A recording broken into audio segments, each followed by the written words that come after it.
Prajwal Revanna first reaction. Prajwal Revanna ಹೇಳಿದಂತ ಆ ಮಾತುಗಳೇನು? ಫ್ರೀಡಂ ಟಿವಿಯಲ್ಲಿ Prajwal Revanna master exclusive news.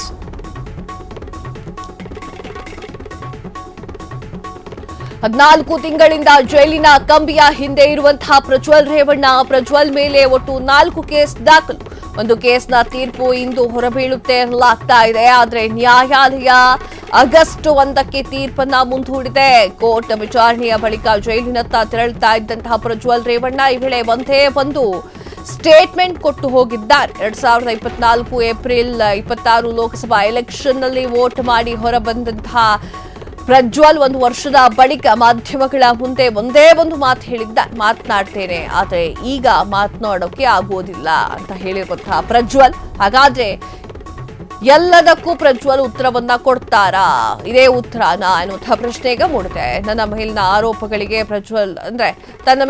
ಆರೋಪಗಳಿಗೆ ಪ್ರಜ್ವಲ್ ರೇವಣ್ಣ ಉತ್ತರ ಏನಾಗಿರಬಹುದು? ಎಲ್ಲದರ ಬಗ್ಗೆಯೂ ಮಾತನಾಡುವೆ ಆದರೆ ಈಗಲ್ಲ ಅಂತ ಹೇಳಿ ಪ್ರಜ್ವಲ್ ರೇವಣ್ಣ ಅವರು ಹೇಳಿರುವಂಥದ್ದು. ಆ ಕೇಸ್ನಿಂದ ಬಚಾವಾಗುವ ವಿಶ್ವಾಸ ಕೂಡ ಇದ್ದಂಗೆ ಕಾಣಿಸ್ತಾ ಇದೆ. ಆಗಸ್ಟ್ 1ರಂದು ಪ್ರಜ್ವಲ್ ಪ್ರಕರಣ ಭವಿಷ್ಯ ನಿರ್ಧಾರವಾಗಲಿದೆ. ಎಸ್ ವೀಕ್ಷಕರೇ, ಪ್ರಜ್ವಲ್ ರೇವಣ್ಣ ವಿಚಾರವಾಗಿ ಇವತ್ತು ಡಿಸೈಡ್ ಆಗುತ್ತೆ ಅಂತ ಇತ್ತು ಕೋರ್ಟ್ನಲ್ಲಿ. ಆದರೆ ಆಗಸ್ಟ್ 1ನೇ ತಾರೀಕಿಗೆ ಮುಂದೂಡಲಾಗಿದೆ. ಒಟ್ಟು ಕೇಸ್ ಬಂದ್ಬಿಟ್ಟು 4 ಕೇಸ್ ಇದೆ. ಸೊ ಆ ಒಂದು 4 ಕೇಸ್ನಲ್ಲಿ 1ರ ತೀರ್ಪು ಇವತ್ತು ಬರೋದಿತ್ತು, ಆದರೆ ಇವತ್ತು ಬಂದಿಲ್ಲ. 14 ತಿಂಗಳ ನಂತರ ಕಂಬಿಯಿಂದ ಇದ್ದಂತಹ ಪ್ರಜ್ವಲ್ ರೇವಣ್ಣ ಈಗ ಫಸ್ಟ್ ಟೈಮ್ ಮಾಧ್ಯಮದ ಮುಂದೆ ಬಂದಿದ್ದಾರೆ. ಲೋಕಸಭಾ ಎಲೆಕ್ಷನ್ ನಲ್ಲಿ ವೋಟ್ ಹಾಕಿ ಹೋಗ್ಬೇಕಾದ್ರೆ ಹೇಳಿರುವಂತಹ ಕೆಲವೊಂದಿಷ್ಟು ಮಾತದಾದ ನಂತರ ಅವರು ಸಿಕ್ಕೇ ಇರಲಿಲ್ಲ. ಈಗ ಆತ ಹೇಳ್ತೀನಿ ವಿಚಾರಗಳನ್ನೆಲ್ಲ ಹೇಳ್ತೀನಿ, ಮಾತಾಡ್ತೀನಿ ಆದರೆ ಈಗಲ್ಲ ಅಂತ ಹೇಳಿ ಪ್ರಜ್ವಲ್ ರೇವಣ್ಣ ಒಂದು ಸಣ್ಣ ರಿಯಾಕ್ಷನ್ ಕೊಟ್ಬಿಟ್ಟು ಹೋಗವ್ರೆ. ಅದು ಏನಾಗುತ್ತೋ ಮುಂದೆ ಕಾತ್ ನೋಡ್ಬೇಕು.